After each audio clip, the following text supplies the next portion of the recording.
November 11, 2024. Birmingham Airport. Officers swarm the car park as unsuspecting passengers load heavy suitcases into waiting cars. Inside those bags wasn't clothing or souvenirs.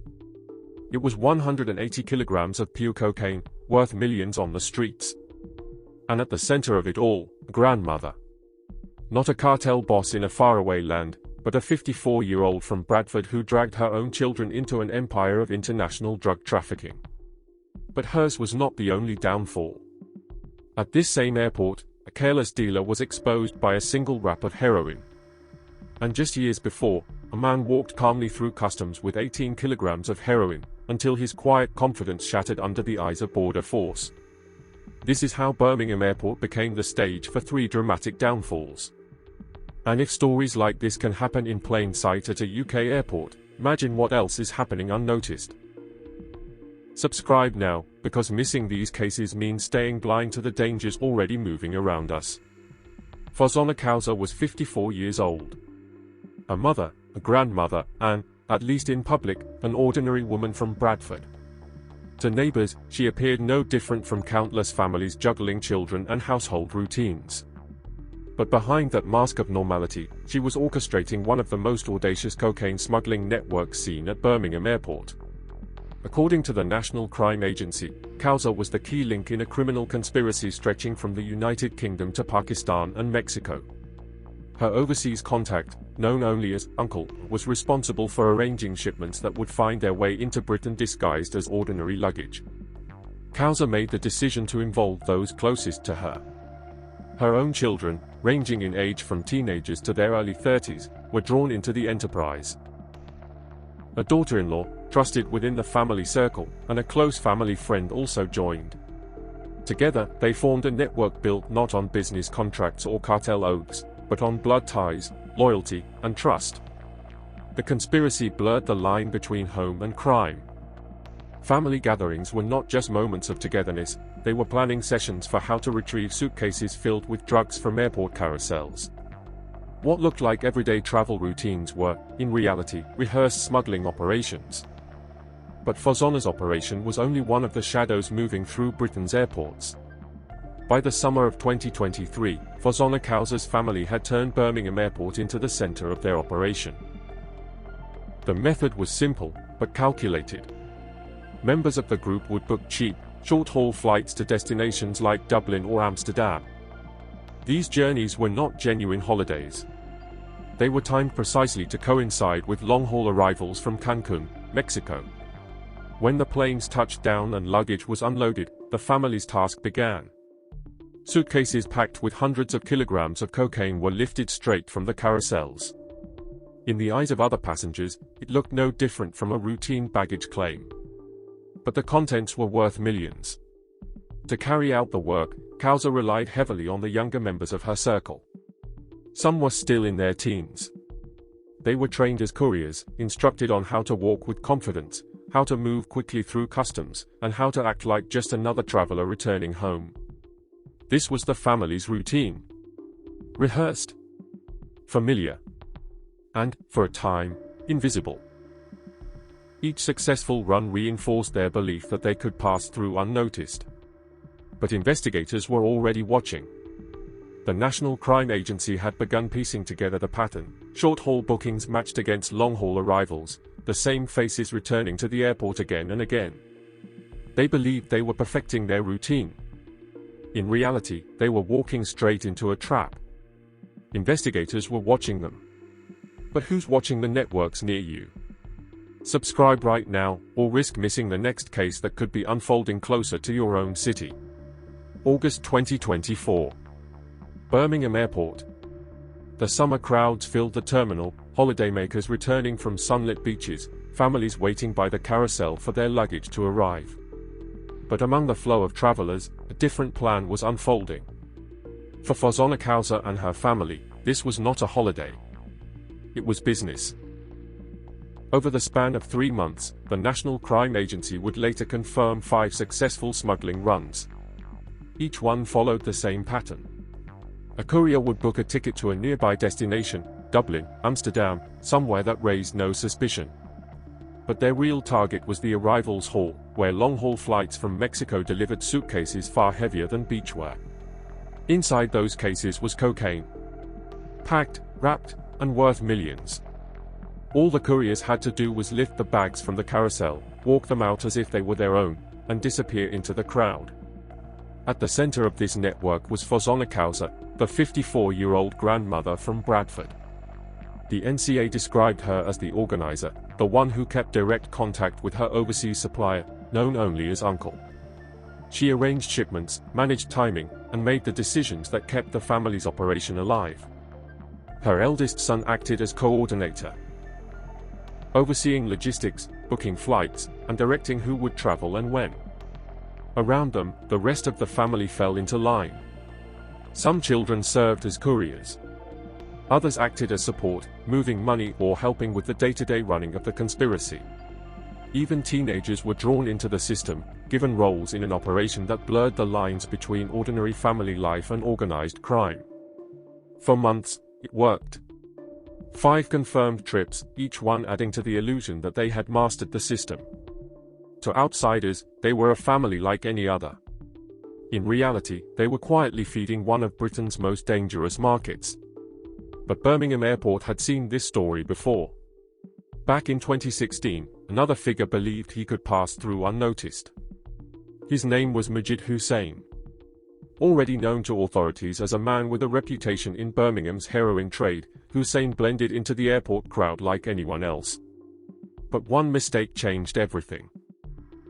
During a routine search, Border Force officers discovered a single wrap of heroin hidden in his hand luggage.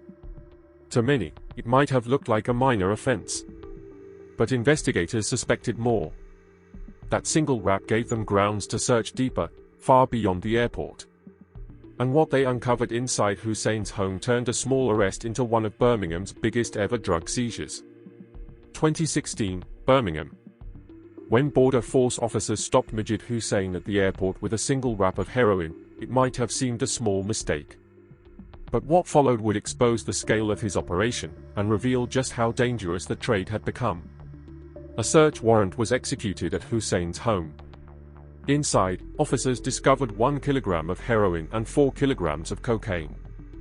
Alongside the drugs lay £300,000 in cash, counted and ready for laundering. But the drugs and money were only part of the story. Hidden within the property were firearms and ammunition. Weapons capable of violence on the streets of Birmingham. Among them, investigators found a stun gun disguised as a mobile phone, device banned in the UK but used by criminals to intimidate and control. In court, prosecutors described the combination of drugs, cash, and weapons as a toxic threat to the community. It wasn't just about supply. It was about power, intimidation, and the very real dangers spilling from the trade. Faced with overwhelming evidence, Hussein entered a guilty plea. He was sentenced to 12 years in prison, and the court ordered the confiscation of almost everything linked to his crime, including £295,000 seized under the Proceeds of Crime Act. His empire, built on arrogance and risk, collapsed in a single blow. But while Hussein's downfall sent shockwaves through Birmingham, it carried a different meaning for Fozona Causa's network. If Hussein had been destroyed by carelessness, they believed precision would protect them. They were wrong. Hussein thought he was untouchable, just like thousands of others still walking free. If you won't subscribe, at least explain in the comments why you'd rather look away while the rest of us stay informed. November 11, 2024. Birmingham Airport. National Crime Agency officers had been waiting, watching, and recording every movement. For weeks, they had tracked Fozona Causa's network as family members repeated the same routine, short-haul flights from Dublin and Amsterdam, timed to coincide with arrivals from Mexico. On this day, the surveillance cameras told the full story. CCTV footage showed them wheeling 6 suitcases straight from the luggage carousel. To any ordinary passenger, it looked like a family returning from holiday. Calm. Confident. Blending into the crowd. But inside those bags was not clothing, not souvenirs. It was 180 kilograms of high-purity cocaine. Officers moved in as the bags were being loaded into waiting cars. In a matter of minutes, what appeared to be a smooth operation turned into a takedown. The seizure was valued at £14.4 million on the streets of Britain, a consignment so large that prosecutors later described it as one of the most significant airport interceptions of recent years. For Fozona and her children, it was the turning point. The moment the empire ended. What they believed was precision was, in reality, a pattern investigators had already mapped out in detail. Every trip, every movement, every suitcase was logged and waiting for the moment to strike. But Birmingham Airport was not finished revealing secrets. Just 3 years earlier, in 2021, another man had walked through the same terminal, believing he could outsmart customs officers. His name was Mohammed Uzair Rashid, and his downfall would become one of the airport's most striking cases. December 2021. Birmingham Airport. Mohammed Uzair Rashid stepped off a flight from Pakistan, routed through Dubai. To onlookers, he was calm, unhurried, and ordinary. But in his luggage, border force officers discovered the truth: 18 kilograms of heroin concealed within his suitcases. The purity was extraordinary, tested at between 66 and 71%. On the streets of Britain, the consignment carried a potential value of £900,000. Rashid's composure fooled no one. His bags had already been flagged for closer inspection, part of ongoing efforts to target high-risk flights and routes. Investigators later uncovered the digital trail. On his WhatsApp, messages linked him directly to a contact in Pakistan. The sender, saved under the name Brother, issued instructions as Rashid cleared customs: remain tension-free. God will be generous. It was real-time guidance, proof that Rashid was not acting alone, but under the watch of international handlers thousands of miles away. When confronted with the evidence, Rashid entered a guilty plea. In 2022, he was sentenced to 9 years in prison for importing a Class A drug. But for law enforcement, the case carried a message far larger than one man. Officers stressed that seizures at airports are not about lone couriers. They are about exposing the networks behind them, the suppliers abroad, the handlers who coordinate from a distance, and the distributors waiting on British soil. Rashid's calm walk through Birmingham Airport was never just a personal gamble. It was one thread in a much larger web of trafficking that continues to evolve, adapt, and seek new routes into the country. Rashid was being guided every step of the way by handlers watching him from thousands of miles away. Networks like this don't stop, they evolve. Subscribe now, or you'll only hear about their power when it's already too late. By late 2024, the courtroom heard the final chapter of the Kauza family's empire. For Fozona Kauza, the woman described as the architect of the conspiracy, the sentence was clear: 13 years and 4 months in prison. Her eldest son, Jund, who prosecutors said played a central role coordinating movements through the airport, received 10 years and 9 months. Mohammed Amir, another son trusted to act as courier, was handed 8 years and 9 months. Mohammed, also part of the network, was sentenced to 8 years and 1 month. The family's daughter-in-law, Sarah Hussein, was given a 2-year suspended sentence for her role. The family's close friend, Khalid Abdul Kawi, who had acted alongside them in moving luggage and coordinating trips, was sentenced to 10 years and 9 months. And then there was the youngest, Hamza Kauza, just 17 years old at the time of his arrest. His case was deferred, with sentencing set for October 2025. The judge's words underlined the scale of the damage. This was not a single courier caught on arrival, nor a lone gamble gone wrong. This was a family conspiracy: parents, children, and in-laws, all tied together by loyalty, money, and a belief that they could outsmart investigators. The cost was measured not only in prison years, but in the lives broken apart. A grandmother turned kingpin. Children losing their freedom. A family name forever tied to one of Birmingham Airport's most significant cocaine seizures. The National Crime Agency called it a victory, pointing to millions of pounds of Class A drugs seized, and another network dismantled. But the legacy stretched beyond one family. Birmingham Airport was now cemented as a front line in the United Kingdom's war on drugs, a constant reminder that behind every arrival hall and baggage carousel lies a battleground between traffickers and the officers determined to stop them. From a grandmother who led her children into crime, to a dealer whose arrogance exposed a hidden arsenal, to a courier reassured by handlers thousands of miles away, each of them believed they could outsmart the system. But each of them fell at Birmingham Airport. This single hub became the choke point where family conspiracies, local dealers, and international networks all unraveled under the eyes of investigators.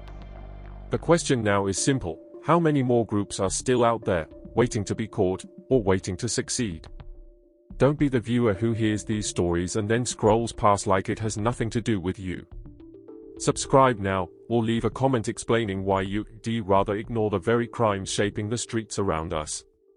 The choice is yours.